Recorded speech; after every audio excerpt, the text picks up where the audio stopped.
Hello and welcome back to Maff UK. Yes, as you can see, I'm back in the woods at long last. Somewhere where I've definitely missed this year. However, it's not exactly as I wanted it to be. Well, we've got a day in the woods and I've got to zero my rifle. I've got Black Bess with me. I've got my two dogs with me, which I'll explain why later. And we're going to do an overnight here in the woods, and then tomorrow morning we're going to get up nice and early.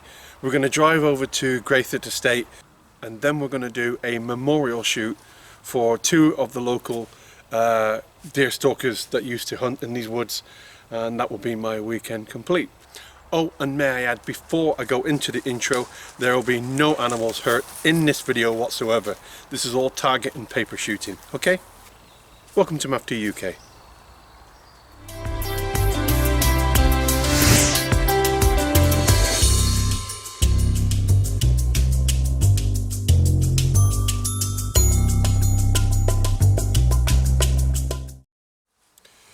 So I'm set up now. The dogs and I are going to have a good walk up to my zeroing range, or what I call my zeroing range is what I've set up personally.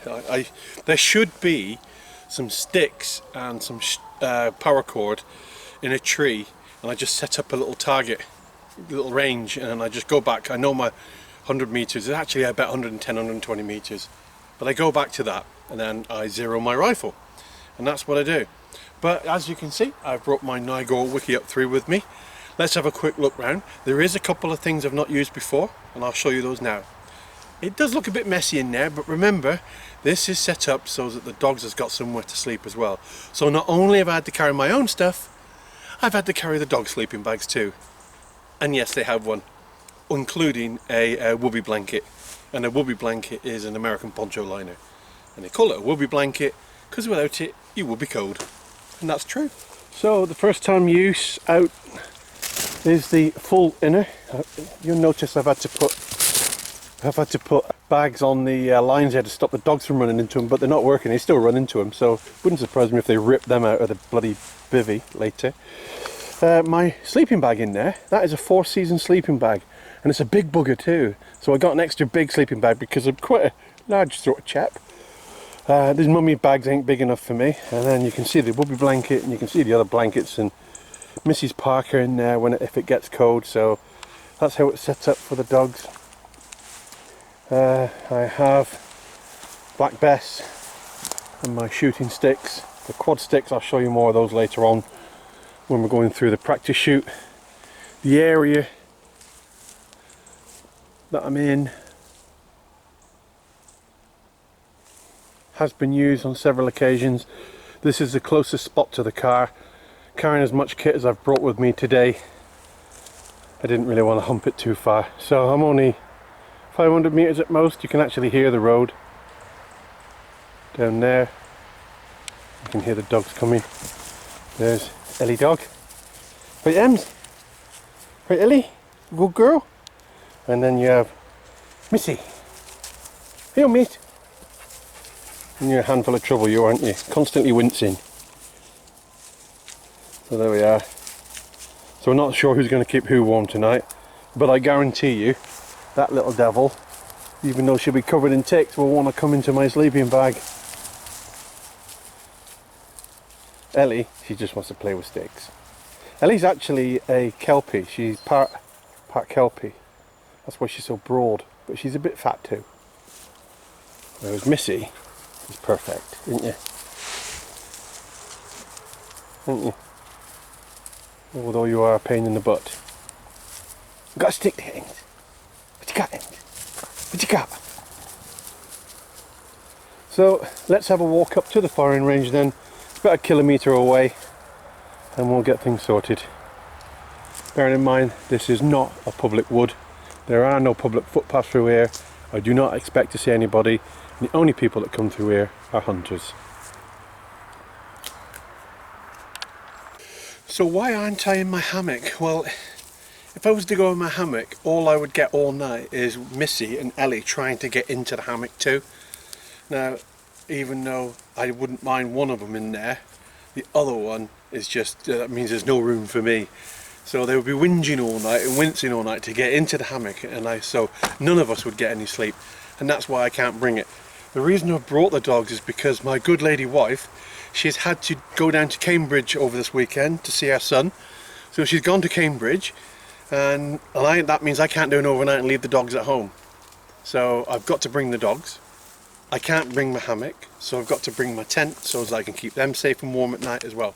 And that's how it has to be. So unfortunately it's not very bushcrafty weekend, but that's why things have changed from what I wanted them to be to what they are now. So if you was expecting all singing or dancing bushcraft and big fires, I'm sorry, I can't do it this weekend. Things have changed and I've got to do what I've got to do, but at least I'm out again. And not a curry to be seen. And I can report everything is back to normal. Jeepers, that was a hot curry, wasn't it?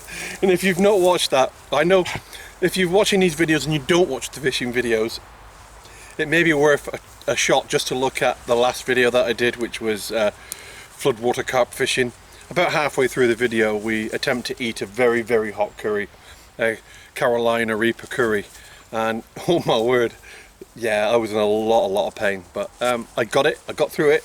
Have a watch of the video, it's good fun, it is a good laugh. Right, let's get up this hill. It's a steep bugger. Now, when you're walking through the woods and you come across something like this,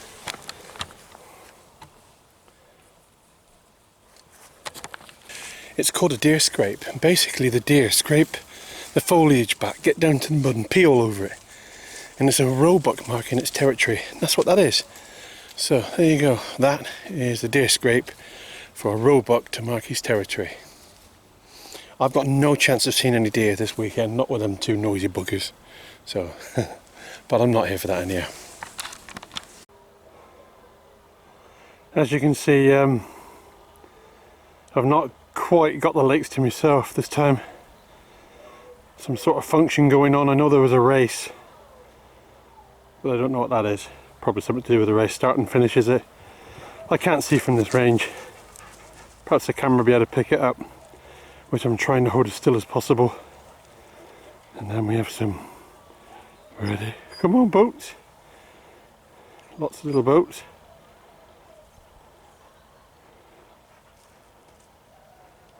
Yeah. That's one thing about the Lake District. It is the playground of the north. So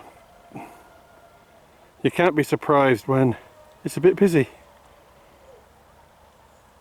Normally when we go shooting, we shoot over just over that side of the lake, just the where it's cleared, but for some reason we can't shoot there tomorrow. Don't know why. This is a view that you would have seen quite a few times on my videos. Coniston there is in cloud at the moment. Dow Crags is in cloud, most of it.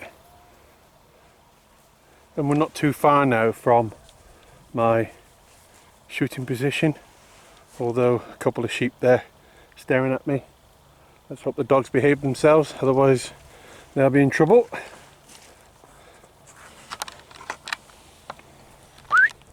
So I usually store bits and bobs in that tree, a couple of sticks, some paracord and a couple of pegs, make up a shifty target, good backstop to the target, so no chance of rounds going any further beyond that bank, so it's a good backstop. We're in a little re-entrant, so I've got high sides to my right, high sides to my left, and the 100-meter mark is just in front of that tree down there, and that will give me perfect little zeroing range. Safe, I can see all around me.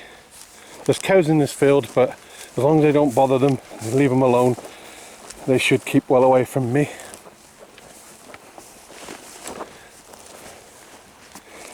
The only thing I do have to be mindful of is this rock when I'm zeroing, because I don't want to hit the rock, because the rounds will ricochet off everywhere. So the idea, 3 rounds, grouping, check grouping, adjust, find my point of impact from my point of aim. I'll explain that later.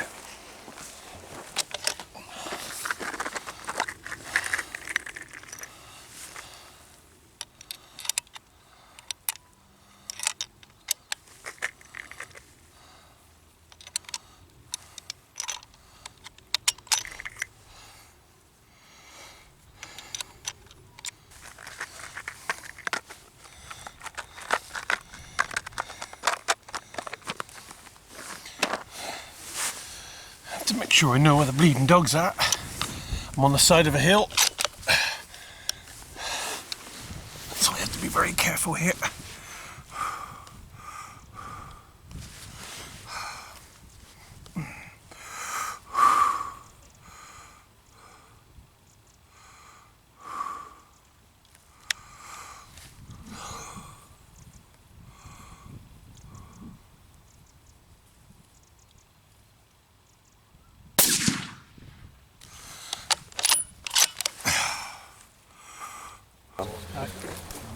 I want to have a look at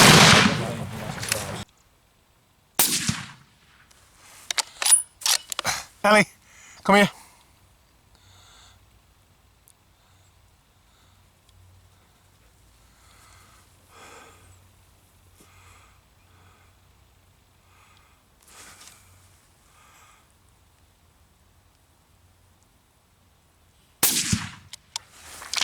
Come here.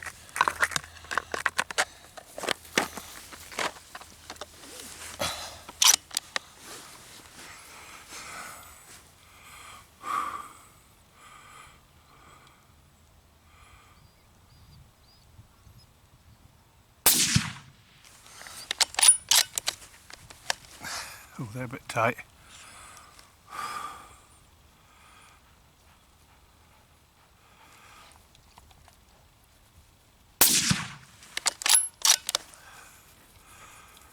Come here. Come back.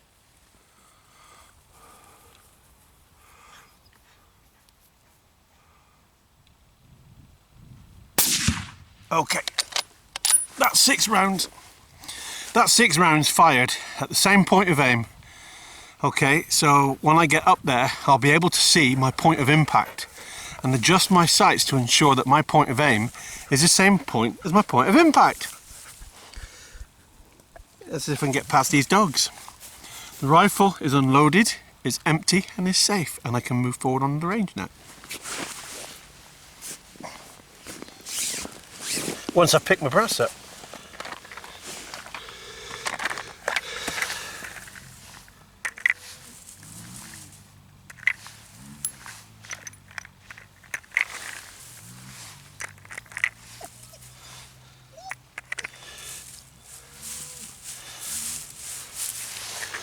One missing.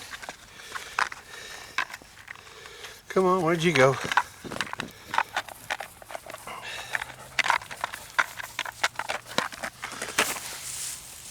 Come on, it's the brass.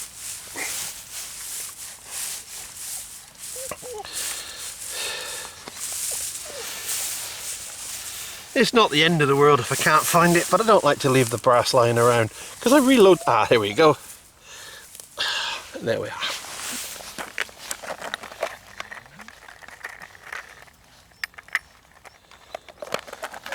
Now we can't leave anything lying around here because the cows will come and have a look at it.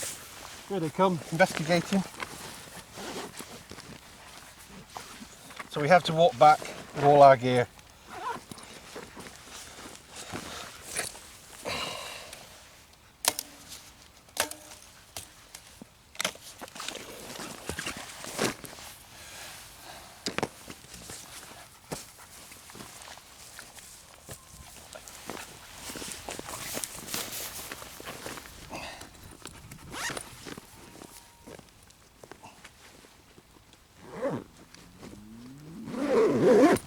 Moo! Get off!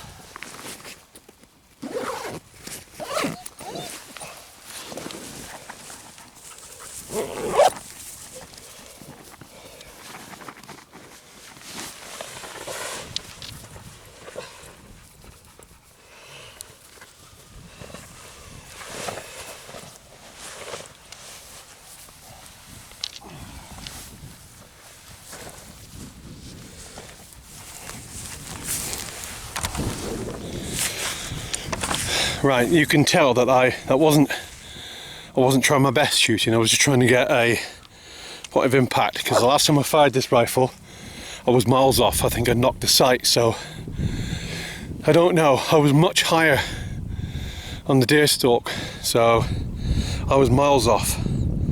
So let's go over and have a look where the fall of shot was, and I'll show you how we calculate the fall of shot when we get there.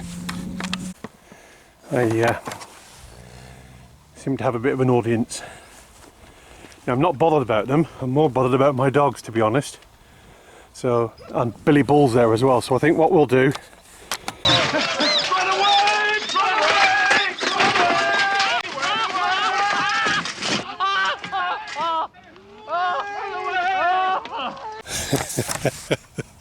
Right. Whew. Bit of a quick exit, that one.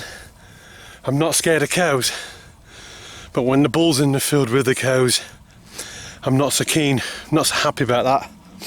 So I legged it to the fence with the dogs. They're over there, about 75 to 100 metres away. I've got my targets, I got everything. I just grabbed it and ran. Well, I just grabbed it and went quickly. So we'll have a look at the target in a minute. We'll get to some high ground here, sit down, have a look, and I'll discuss what we can see and what's going on. Whew. Check zero. I need to check zero. I can do that up here, and better here actually, because there's no cows. So I'll do it up here. Although it is a bit more vulnerable, I have to be careful where I actually set up my target. I need a backstop. What you don't want to do is fire your rifle, especially a rifle as powerful as this one, and the rounds fly off in all different directions, and you don't know where they've gone, where they're going, and these rounds can go easily up to 2 miles.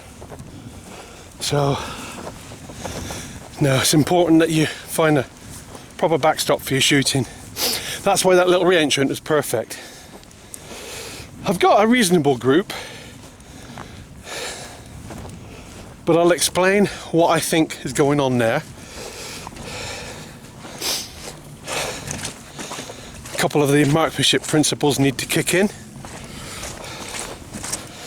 But like I said previously, I was rushing it. I just wanted to see my point of impact. I just wanted to see where my bullets were falling before I sort of took my time, but the cow spooked me a little there on that one. Right. That looks like a nice grassy knoll. So let's get up on top of this knoll here, have a look at what we got, and talk you through it.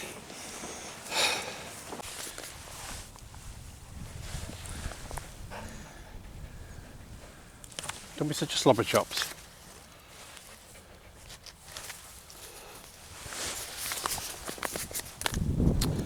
Right, at 100 metres, pretty rushed. The target was that way up. So we need to look for 6 shots. There's 1, 2, 3, 4, 5, 6. There's 6 there altogether. So I've got my 6 shots. But you will notice there's a good little group going on here. And I've got sort of like 2 here and I've got 1 there. Now, when you see something going down diagonally like that, it usually means that your position and hold is not firm enough to support the weapon. So at that point my butt was slipping out of my shoulder, causing these two, you know, this slip here. So I would say my position hold wasn't correct whilst I was firing that, which is a fair shout. You have to accept those things. It is marksmanship principles, and you do have to apply them every time for the good shot. But at least 1, 2, 3, 4 of those shots were all within 15 millimeters of each other. So I'm quite, well, 1, 2, 3 of those shots are all in 15 millimeters of each other, so I'm quite happy with that. Let me show you now how that was my point of aim, and that is my point of impact. And what I have to do is get the average of those. So the average of my point of impact would be, if you look at, take the extremes, drop it into there, my point of impact is in the center here. It's hard to deny that. So my point of impact is center. Now, in line with my target, it's, as you can see, it's not properly in line, and is also high of my bullseye. So what I would need to do is I would need to bring my fall of shot or my point of impact just over, so I could come left 2 clicks and down 4 clicks. Now 1 click is 1/4 of an inch at 100 meters, so that would bring me down an inch and across 1/2 inch. And if I was to do that, I think that would bring me on target. But what I now need to do is adjust my sight. Once I've adjusted my sight, I then need to fire a further minimum of 3 rounds, so as I can check my group to make sure that the fall of shot is going to be somewhere here. And that is what I'm going to do next. So the next thing, adjust my sight. So we remove our drum protectors on our adjusters here. Make sure that you put them somewhere safe. If you look closely, also written on there, you will see 1/4 of an inch at 100 meters or 100 yards. Okay?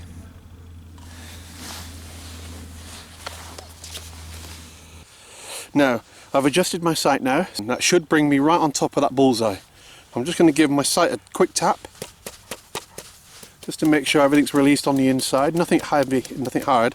But just make sure that any springs or anything inside there has been released. These older sights can stick. And I'm just going to replace my drum protectors. Now what I need to do is check my zero. And the cows now have moved up to the gate where I was stood just previously. So what we've done there is we've put up our target, we've shot 6 rounds at the same point of aim, we've then looked at our fall of shot, we've looked at our point of impact, we've noted that the point of impact needs to be adjusted slightly, we've moved our sight across 2 and down 4 to try and bring our group in on top of the black dot bullseye, whichever you want to call it. That will give me anything up to 200 meters now. Whatever I aim at, I will hit. If I can get on top of that bullseye, anything within 200 meters, I will hit. I don't need to make any adjustments apart from strong winds left and right. Everything else, the bullet fly's trajectory of 243 is very, very flat. So at 200 meters now, I will hit right smack bang in the center of that ball if I zero at 100 meters with it sitting on top of it. So that's how it works. That's how it works out. There's not so much of a curvature with this. It's not like a 7.62 where there is a rise and fall of the bullet. This flies very flat, very fast, and then the kinetic energy drops off very quickly. So at 600 meters, I would have to aim off quite considerably. So probably aim at the head area to enable you to hit the center of mass. That's if you get what I mean by that.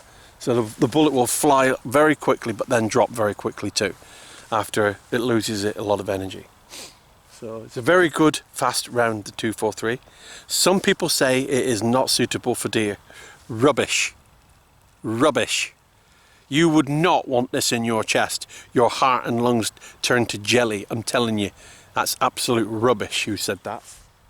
Yeah, total rubbish. Right, I need to find a backstop and I need to find 100 meters. So the search continues. Well, whatever, I've got to find it. Let's go and have a look for it.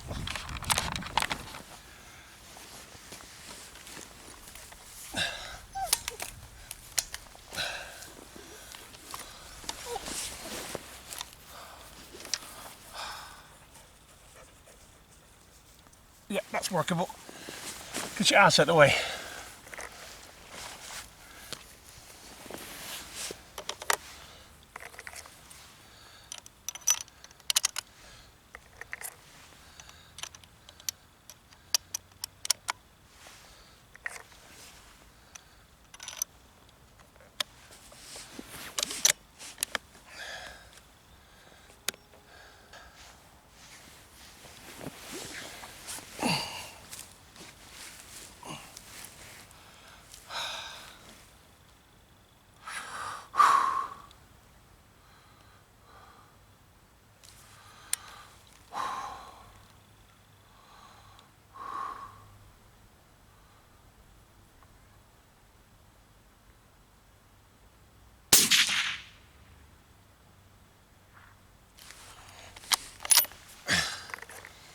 Oops.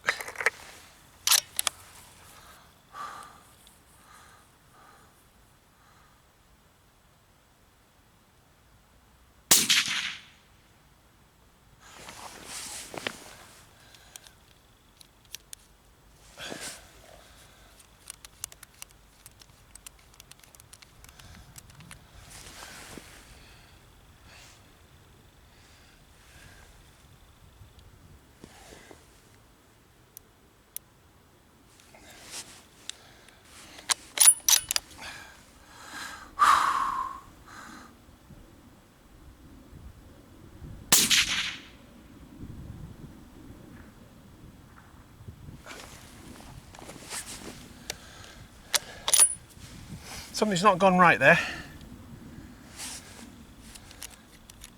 I don't know what's happened there. That's not gone as planned, so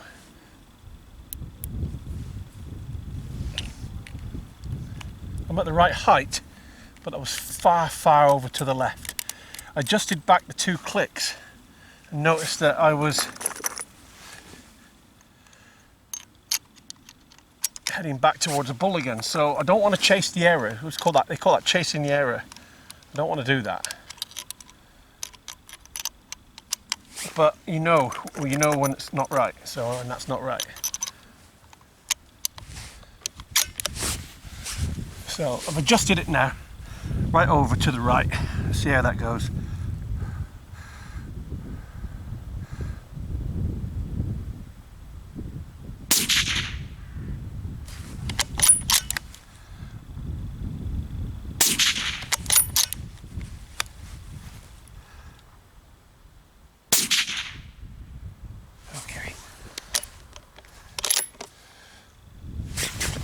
Leave that there and go up and have a look. So let's have 3 carefully aimed shots.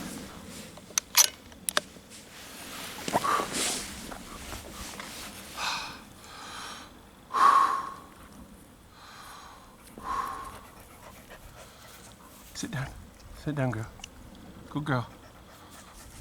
No, come away.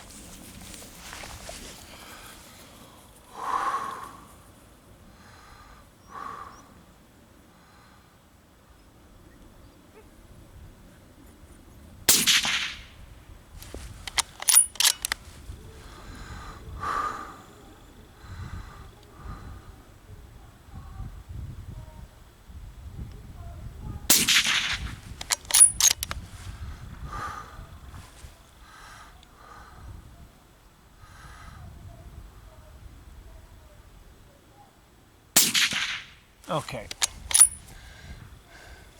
one more for luck.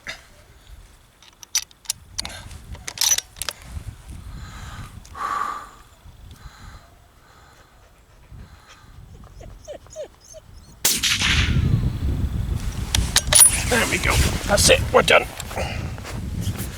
We've got 3 rounds left. That should be on target. And we had a ricochet on that one as well, I don't like that. Well, that was a bit of a pain. Ellie dog, my oldest dog, she wasn't looking too good. She was breathing hard. So I took the dogs home. That's what I did. So I've driven all the way home again with the dogs. And then we've driven back. So that was 2 hours ago.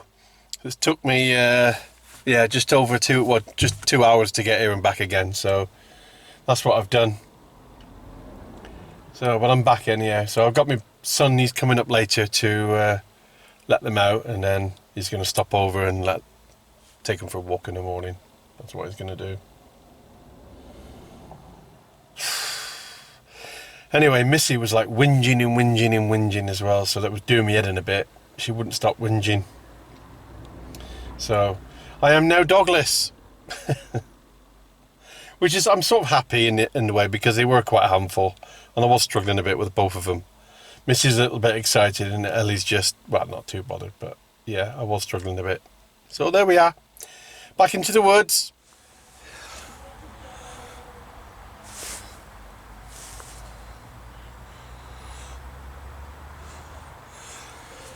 I've got free music tonight. from the running vest or whatever it was. Road's very busy down there at the moment. It's not often that busy. It must be due to something like that. Anyway, what I'm going to do next, those who regularly watch the videos will know that I did have a bit of drama with my MSR Mini Works water filter, and I replaced it with a Sawyer Micro Squeeze is what it's called. Now then, whilst I was having a look at videos and learning how to use this Micro Squeeze, I noticed there was a particular bag that I quite like the look of, like a squeeze bag, and it was called the Konak or Knock, C-Knock, whichever way you want to pronounce it. And I thought, I wonder how much they are, and I looked for one on the internet, and wow, you could not get one for love nor money. They're just out of stock everywhere. The 2019 version, which is upgraded, comes with toggles and everything. I'll show you in a bit, but you just could not get them anywhere. So I went direct to the company and I bought one directly to the company. So it took a couple of weeks to get to me, but I've got one now, and I quite like the bag. I think the bag's terrific. It's far superior than their bags. And I thought, perhaps, and I looked along the internet as well, and people using them as gravity filters, and I just thought, I wonder if I could do that too. So my system now is quite diverse. It can be, I can put it directly into bottles. I can drink directly from it. I can drink it from a straw from the river, and I can use it as a gravity feed system. So I've got quite a lot of options open to me now. Now the bag I keep it in looks like it's a big bag, but it's not. It's just not a lot in it. It's just a big bag with not a lot in it. But I don't mind that because it'll always crush down. Anyway, let me show you. Let me show you what I've got. And I want to get some water. I want to use it before it goes dark because I won't have time in the morning. So I need to make sure I've got plenty of water with me for the morning. Right, so it's like an old wash bag. So you can see there's hardly anything in it. It's not full at all, but it just keeps everything in the same place, and also it's relatively waterproof. And this is the bag I'm talking about. C-Knock Outdoors, adventure made simple. So it's got your standard thread on the bottom, which is attached via a loop. You've got this slide on, slide off thing, which again is attached. So you can't lose that now. And this open the filtering system to getting water in the bag, which is what really I liked about it. If I can find it. There we are. Basically, it's an open bag.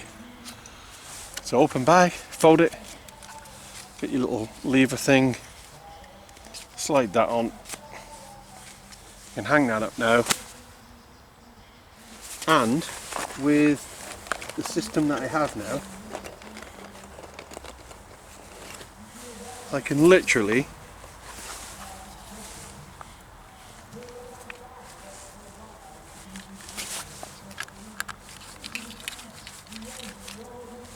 screw that on there,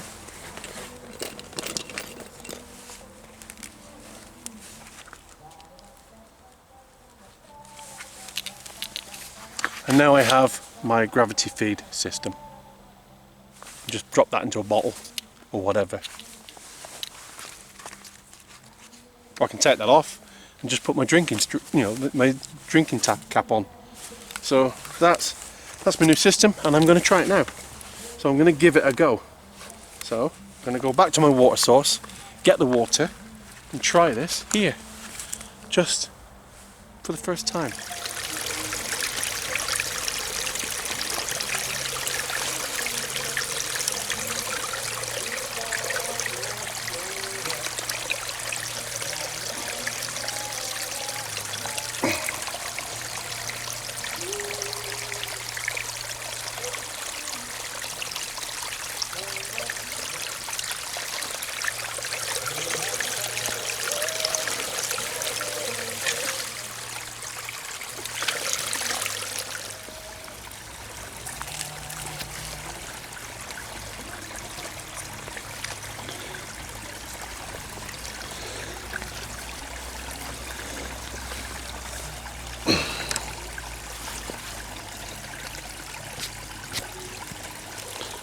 Okay, I'm struggling because of the angle of the camera, but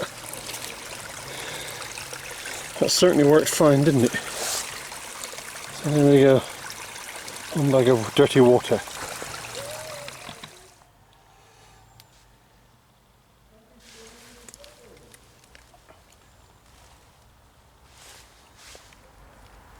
I know you're not supposed to stand there and watch it go in, but I'm curious, which is why I'm doing it, okay? I'm just checking stuff out. I wouldn't normally do that, I guess. You just leave it, don't you? Well, I'm telling you something now. It's not much slower than the MSR Mini works. A lot less effort. I'm going to give that a try. Oh yeah, there's nothing wrong with that whatsoever.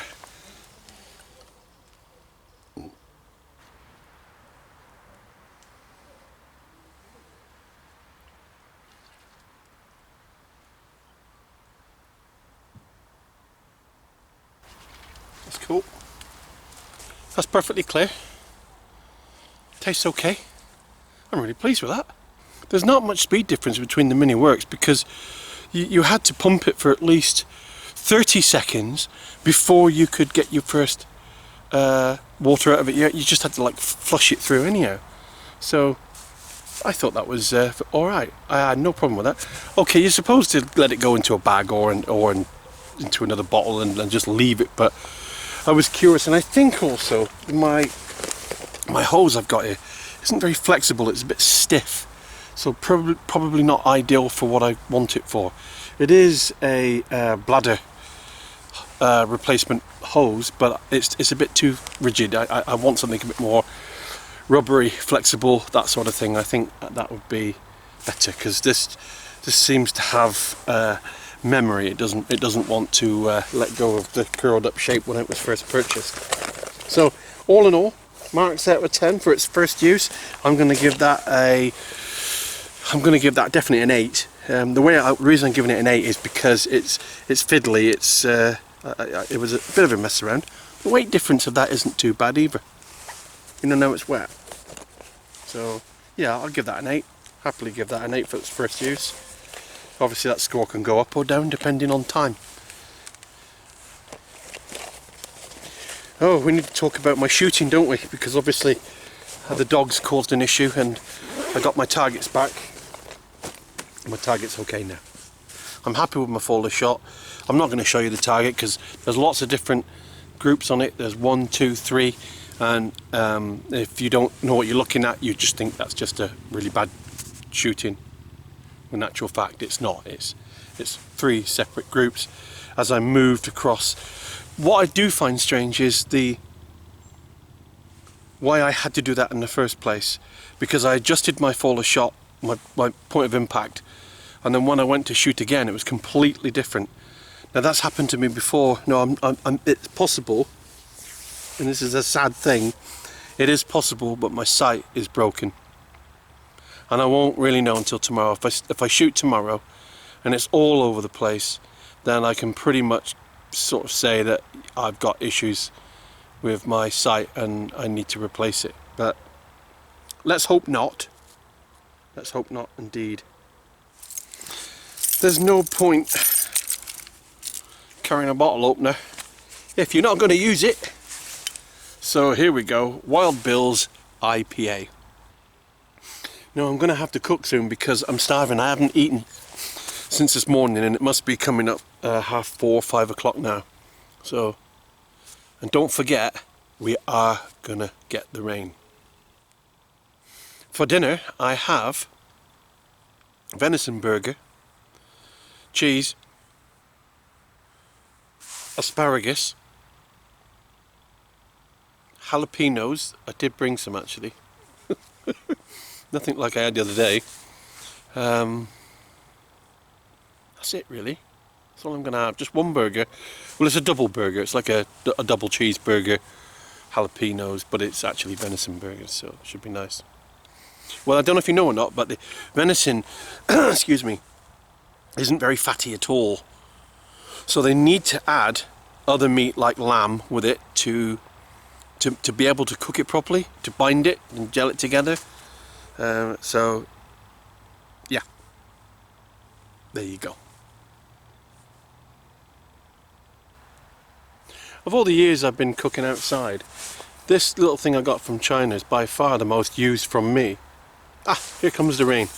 So yeah, it's very cheap, but it's the one I use most, and you know, it's my go-to. I just grab it automatically because it's very easy to use and I like it. Here comes the rain, so let's get cooking.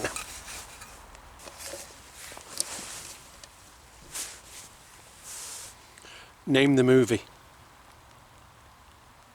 3, 2, 1. Okay. One of the best movies that they ever did.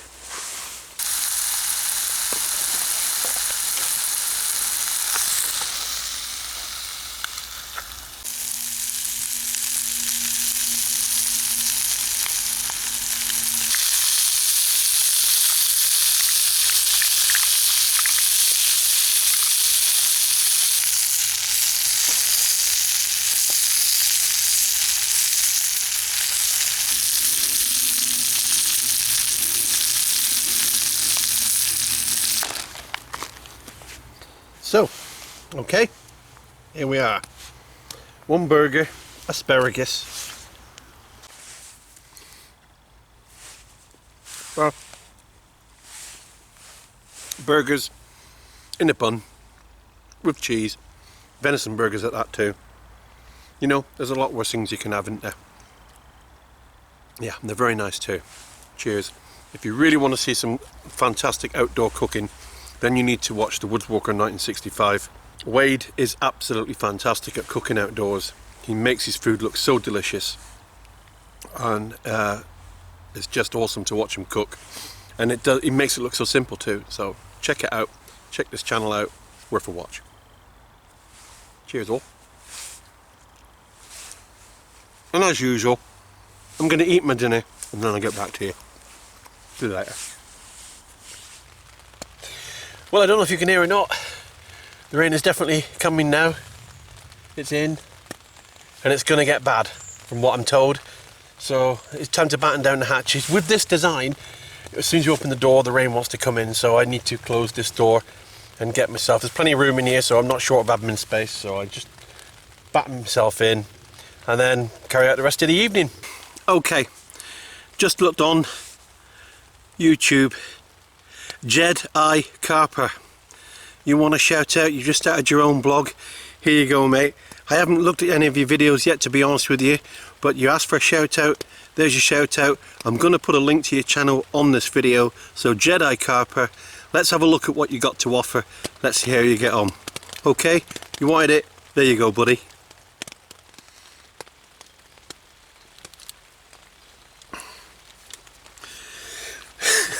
I have to put these on because I can't see my shot. That seems to be okay, but if I leave the glasses on, I've got these "good eye darlings, how you doing" glasses on.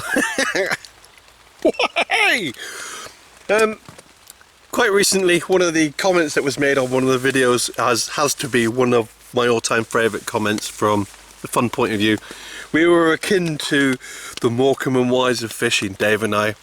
Now, of course, for 1 minute, I don't even think that I'm that funny, not even close. But I quite like that comment. I thought that was from Paul. Hiya, Paul. How you doing, mate? I thought that was a hilarious comment, and I loved it. I have a story to tell, as always, and this story is about. Well, did you see the plate earlier? Did you notice the plate? Well, if you guessed the plate, I did say guess the name of the movie, and the movie was Carry On Camping. Has to be one of the best carry-on movies they ever made. It's hilarious. When you look at that video now, a very, very young Barbara Windsor who gets her boobs out. Oh, I say. Sid James and all those characters. Amazing characters. Really, really funny stuff. Stuff you can't make today. You just could not make that stuff today, which is unfortunate. It was just tongue-in-cheek humour, and it's just lacking in this world today. Everybody's so bloody sensitive, so they can't make movies like that anymore, which is a shame really, because they were funny. Yeah, Carry On Camping. Well, there's a series of plates, plastic plates that came out, like the one that you've seen earlier. I'll put it up on the screen again now. Now, those plates were taken from the movie, and they're just plastic. They're just all it is, just Tupperware. There was cereal bowls, plates, and it wasn't a lot, but it was. They're not expensive, but you can't get hold of them anymore.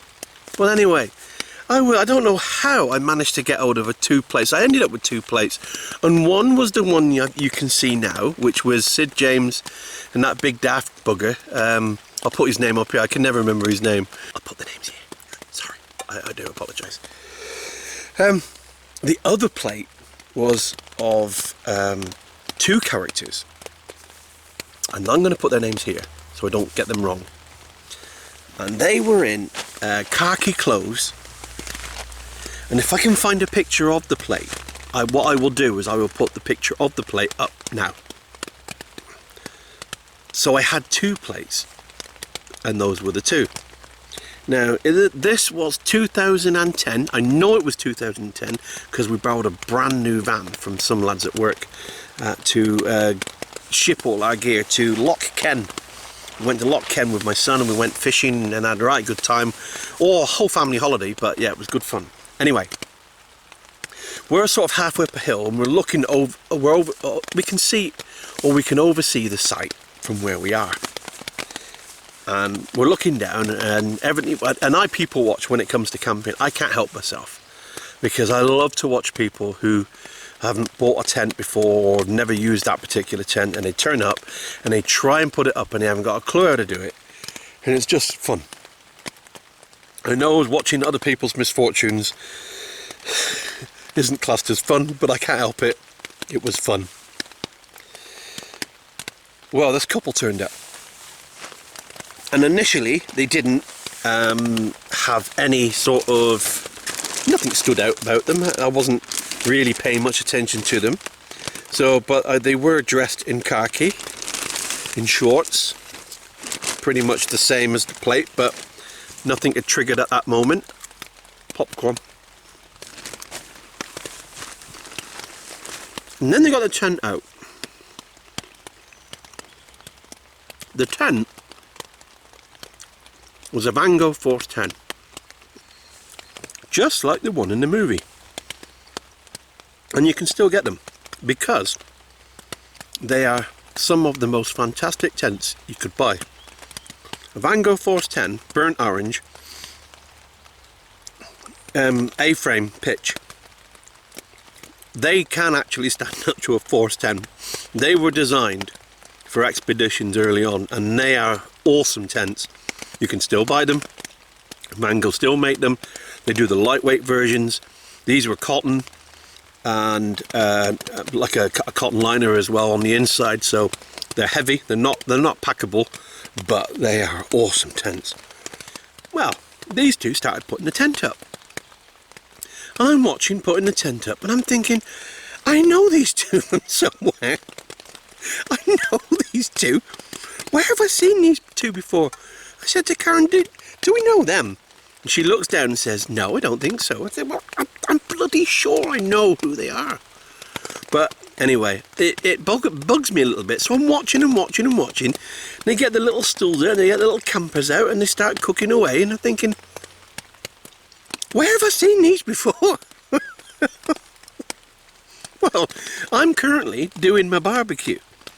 And what we used to do as a family was I would buy cheap not disposable barbecues, but you know, the ones that you make up with a little bowl and the lid, and you usually got 2 wheels, and you can push them along, and they're all right for a couple of uses, and then they get rusty, and then you don't want to go anywhere near them anymore, and then they end up in the bin.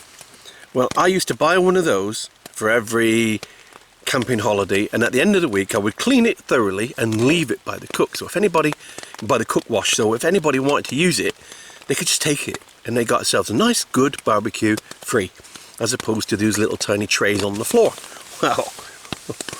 Well, I'm cooking away, and I'm plating food up for everybody, and I pick up this plate, and I've got the plate in my hand. I'm looking down at the plate, and then I look up, and I look down at the plate, and I go, that's where I've seen them before. It's them. Of course, it wasn't the original.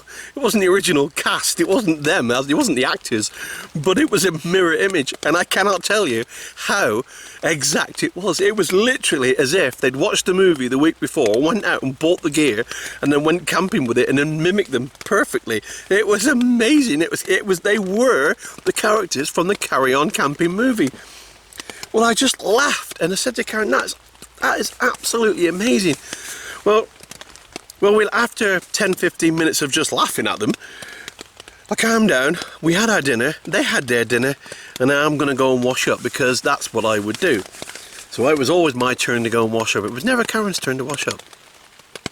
Don't know why. Never Karen's turn to wash up. Anyway, grabbed my stuff, went down to the wash point, cook wash point, and lo and behold, she stood there. So I'm washing my plates. And I've stood and I've gone, oh look, I said, look, that's you. She went, oh my God, so it is. Well anyway, she was very surprised about it. Anyway, we laughed and joked about it and I went back. So I'm sat back in my tent again and it starts to bug me. And I'm looking at my plate and I'm looking at them two and I'm looking at my plate and I'm looking at them two and I think, nope. They've got to have this plate. They've got to have the plate. So, without further ado, Karen says, what are you doing? I said, I'm giving them the plate. She goes, you can't do that. I said, I can't help it. I said, they must have this plate. This plate belongs with them. It doesn't belong with me. It belongs with them. So I walked over. It must have been 100 metres to where they were. I walked over to them. And they seen me come in and I was looking. They were sort of like nudged each other. I said, oh, hello. Got a visitor coming. Of course, I had the plate with me, and I walked over and I said, right, I said, look, I said, this might seem like a real random thing to do. I said, but you've got to have this plate. She went, pardon? I said, you've got to. She goes, I can't take that plate off you. I said, no. I said, I totally insist. There is absolutely no way you can leave this campsite without this plate. This plate is exactly the image of you two, and I want you to have it. And they were absolutely over the moon. They must have thought I was some sort of lunatic. But at the end of the day, when they went out, I know they were going to go meet some more of their family on another campsite in a couple of days, so wherever they ended up, I wonder if they told the story of a lunatic handing them a plate with a picture of them on it. But that's very, very true. Yeah, I know it's not an exciting story, but you know, it's a true one. There we go, all packed up. No mess, no rubbish, as always. You can actually see where I was there. It's like a little bit of a dry patch. So, but it was on a slight hill, so I didn't really have the best of night's sleep because I kept sliding off the mat. I'll talk a bit more about that in a minute. The thing is, sometimes it's good to have it a little bit uncomfortable, so as you know what comfortable feels like. So tonight when I go home and I sit in my, or lie in my lovely bed at home, it's going to feel really, really cozy, and I'm certainly not going to take it for granted. A bit like the central heating. Although it wasn't cold last night by far, the sleeping bag that I got actually turned out to be very good indeed. I thought it was fantastic for the money I paid for it. I'll show that in a review when I've used it a couple of times, especially as it gets colder and colder. So, from this point of view, not the best night's sleep. However, I did get some sleep. Looking forward to my bed tonight. But now it's on to the shoot. I don't know what they'll allow me to shoot. I don't know what they will say is acceptable for me to... most guys don't like being seen on camera because of the anti-hunt protesters. So you can understand why they don't want to be on the camera, and I get that. Anyway, let's get this Bergen on my back. Let's get down to the car. The rain's coming on again now. I had a lull for about 20 minutes, so I just took the opportunity, packed up. So let's get out of here. The little tiny stream that filled my water bottle up yesterday is a little bit bigger than it was yesterday, not surprisingly. Funny how things play out, isn't it? When I was here last, my secret hammock hang, I was just over there, the other side of that knoll. Here we are now.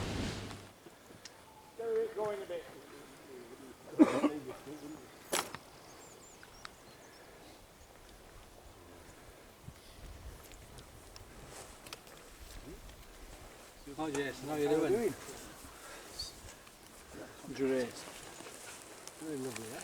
Oh, absolutely. So when you're ready, gents, 3 in the deer target. In your own target, please. Thank you. Problems in target, yeah.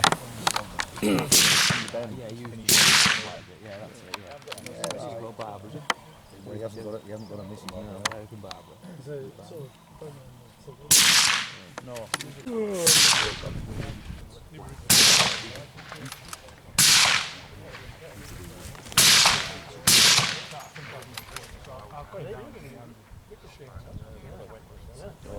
she's always knocking on my pocket door.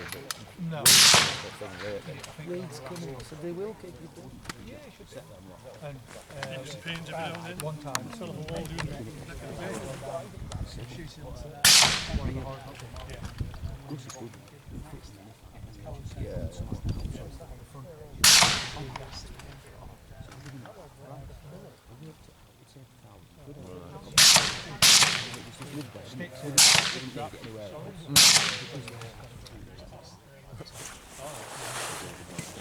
Is there sugar in it? Yeah, of course it is. You've moved 0 target Oh, up to bottom right. Correct board. Bring it back right hand. Number 1 board's Barnsley, number 2's Ronnie, number 3's Martin, and number 4's... Well, your next man's target. Get your ear in and defenders in.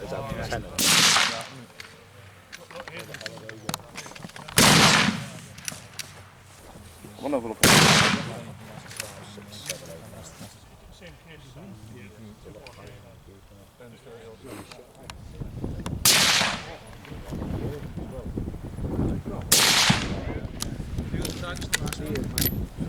Sorry. all right, very simple.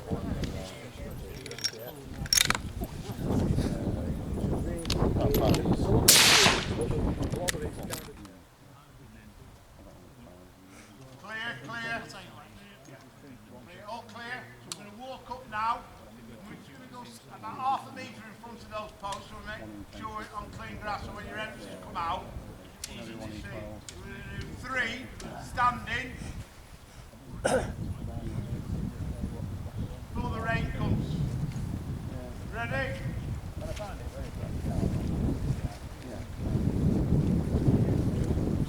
You know you're on, I know. How many can you buy at once?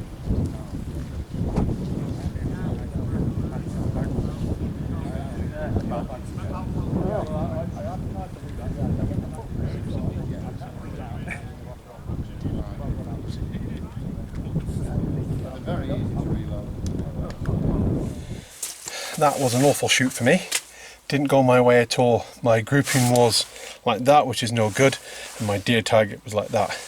Normally out of 25ers I will come somewhere between 7th and 10th. I'll be lucky even if I come last on this one. Yeah, I'm really disappointed at that shoot, really disappointed. Nothing I can do about it. Something wrong with the sight. I knew there was yesterday on my check grouping. I knew something was wrong, and there you go. Oh dear, so sad, never mind. Oh dear, how sad, never mind.